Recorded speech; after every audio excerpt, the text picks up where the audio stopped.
गरीबी से गिला क्या हो, सब्र का जिगर, हर तंगी के बाद आता है खुशियों का सफ़र। आज का वीडियो हर वो एक गरीब, बेबस, लाचार या एकदम कमी में जीने वालों के लिए है।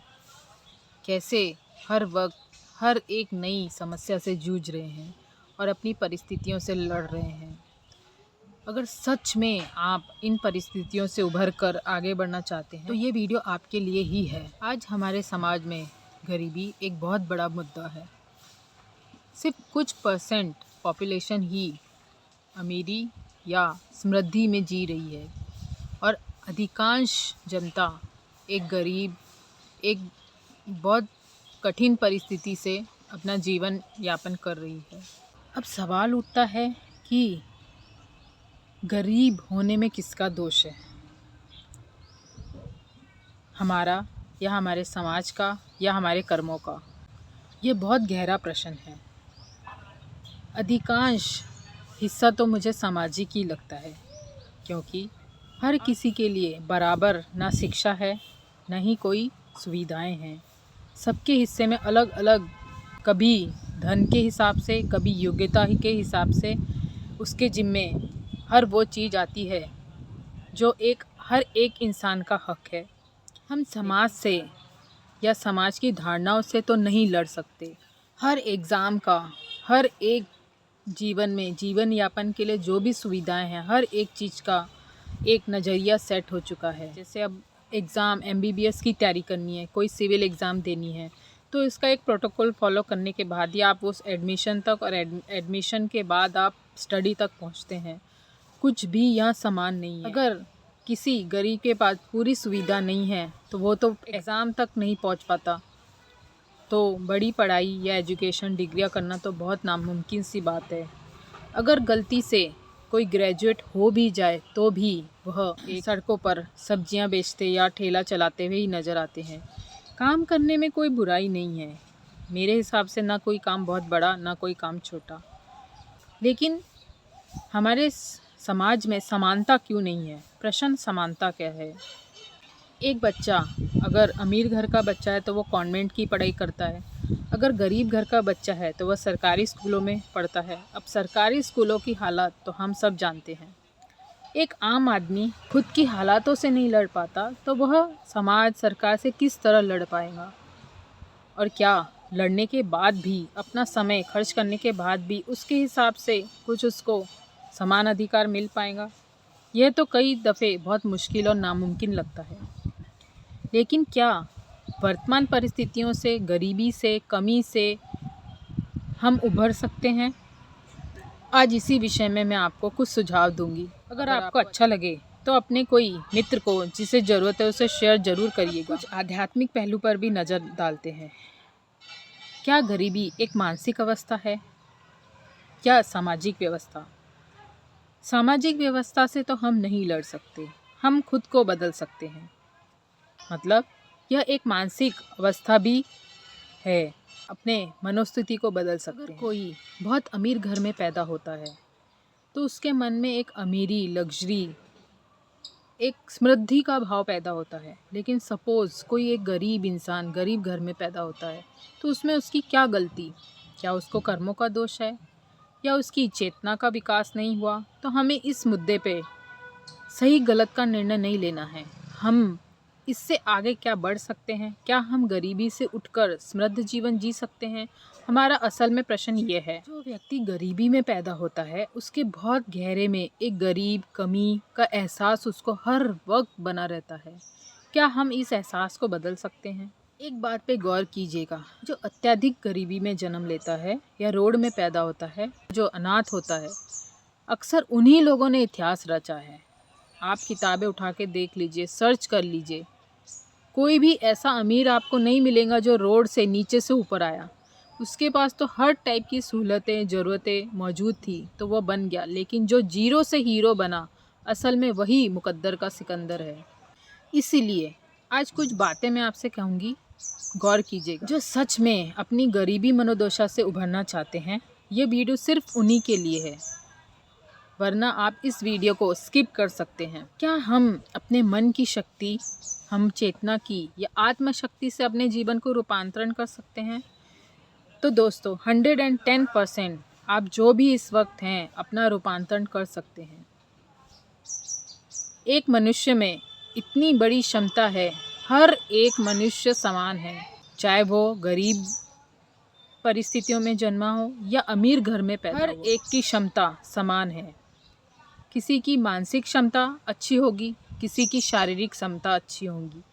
करत करत अभ्यास के जड़मती होत सुजान, रसरी आवत जात से सिल पर परत निशान। दोस्तों इसका अर्थ है कि लगातार मेहनत से असंभव भी संभव हो सकता है। सिर्फ आपके अंदर वो जज्बा और जुनून होना। अपने आध्यात्मिक तरीके से कैसे इन मनोस्थिति से अपनी परिस्थिति बदल सकते हैं, इसकी कुछ बातें गौर कीजिए। पहला तो जो भी आपकी वर्तमान परिस्थिति है, गरीबी है, कमी है, जो भी चीज़ इस वक्त है, उस चीज़ को आप पूरे दिल से स्वीकार कर लें। अगर हम अपनी वास्तविक स्थिति को जब तक स्वीकार नहीं करते, इससे उभरा नहीं जा सकता। आपको हर हाल में अपनी जो भी वर्तमान बाहरी परिस्थिति है, मनोदशा है, हर एक चीज़ को स्वीकार करना होगा। अब क्या ये आसान है? अगर आप में बदलने की क्षमता है, कुछ कर गुजरने की इच्छा है, तो आप कुछ भी कर सकते हैं। कुछ भी नामुमकिन नहीं। अगर आपने अपनी वर्तमान स्थिति को स्वीकार नहीं किया, हम जैसे भी जिन जिन चीज़ों को अस्वीकार करते जाते हैं, विरोध करते जाते हैं, तो हमारी सारी ऊर्जा उस स्थिति में और प्रबल हो जाती है। अगर आप जिस भी पोजीशन में हैं, उससे भी अत्यंत कमियों में उलझ जाएंगे। इससे अच्छा और नकारात्मक और कमी का एहसास बहुत अटूट गहराइयों से आने लगेगा। इससे पहले कि बहुत मोटी परत जम जाए, जैसा है उसे स्वीकार कर लें और आगे बढ़ जाएं। दूसरी बात, दूसरों से जलन ईर्ष्या की भावना ख़त्म कर दें। अगर कोई अमीर है या कोई बहुत सुख सुविधाओं में जी रहा है, ईर्ष्या और जलन की भावना तुरंत ख़त्म कर दें। उससे आपके अंदर कोई बदलाव नहीं आएगा और ज़्यादा नकारात्मकता फैलेगी।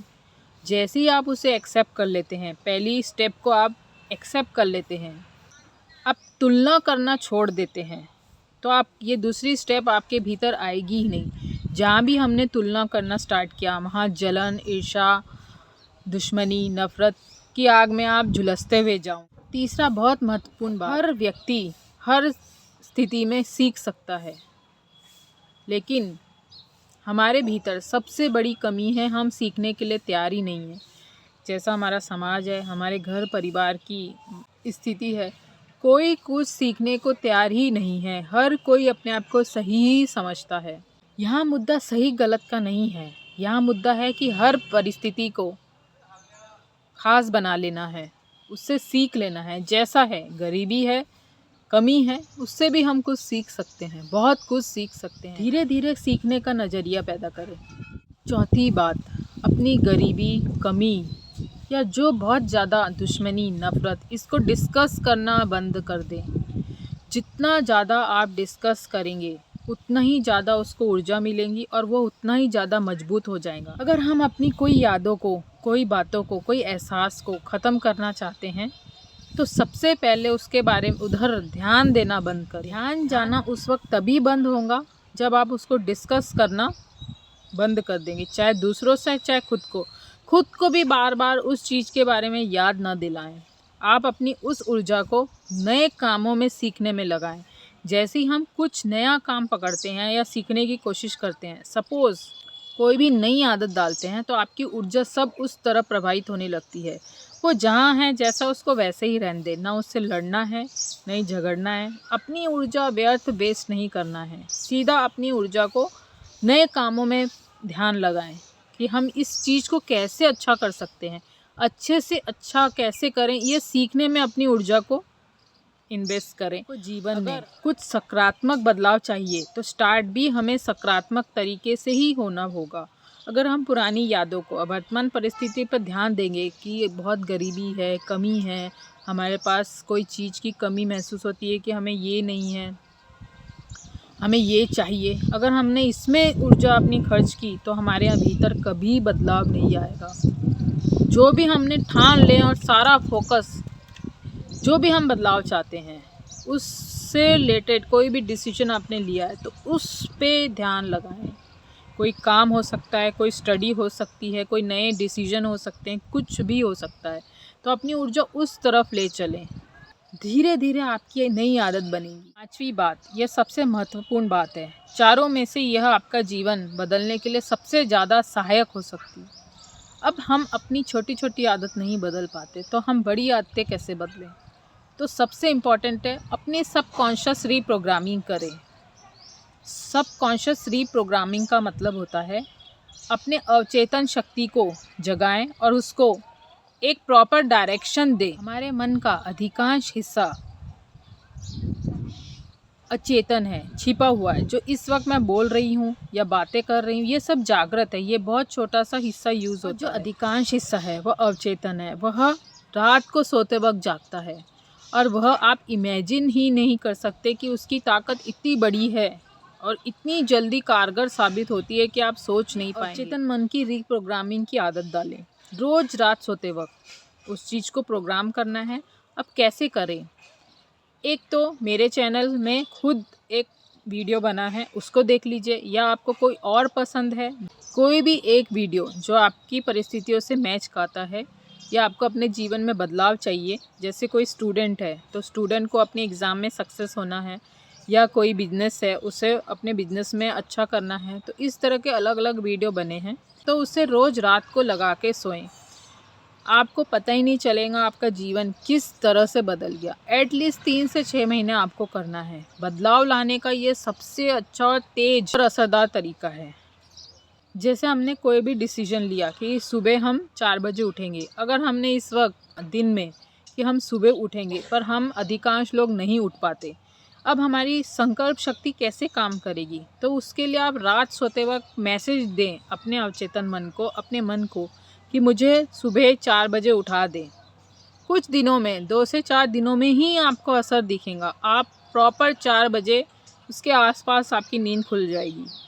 तो इसलिए जो आपका मन जागृत है 10% और जो अवचेतन मन है जो 90% सोया हुआ है, इन सबकी शक्ति मिलकर आप अपने जीवन में कुछ भी बदल सकते। असंभव से संभव हो सकता है।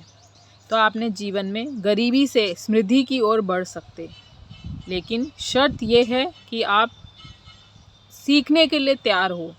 सबसे इम्पॉर्टेंट है सीखना। अब हम किस्मत के हवाले हर चीज़ नहीं छोड़ सकते। जो चीज़ें हमारे कंट्रोल में हैं हम उसको बदलाव कर सकते हैं। हाँ, जो चीज़ें हमारे कंट्रोल में नहीं है उसे तो छोड़ ही दीजिए, उसका तो सवाल ही पैदा नहीं होता। लेकिन जो चीज़ें हमारे कंट्रोल में है, हमारी मेहनत, हमारी सूझबूझ, इससे हम अपने जीवन को 100% बदलाव कर सकते हैं। दोस्तों, ये मेन 5 पॉइंट आप अपने जीवन में अपनाते हैं तो आपका जीवन में बदलाव आने में बहुत ज़्यादा समय खर्च नहीं होगा। कॉन्शियस रीप्रोग्रामिंग से रिलेटेड कोई भी वीडियो चाहते हैं तो मैं अवश्य आपकी हेल्प करूँगी। अगर कोई भी और जानकारी चाहिए तो कमेंट बॉक्स में लिख दीजिए, मेरे मेल आईडी में मेल कर दीजिए। आपकी हेल्प मैं ज़रूर करूँगी। सोचें, समझें और अमल करें। अगर वीडियो अच्छा लगा तो शेयर ज़रूर करिएगा। फिर मिलेंगे नए किस्से कहानी के साथ। तब तक शुभेच्छा।